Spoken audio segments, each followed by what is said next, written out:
Welcome to our channel.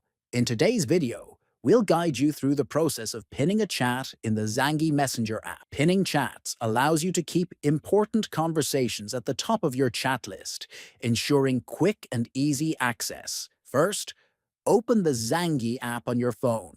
Next, tap on the Chats icon, located at the top left. Then, locate the chat you wish to pin. Press and hold on to that chat until a menu appears.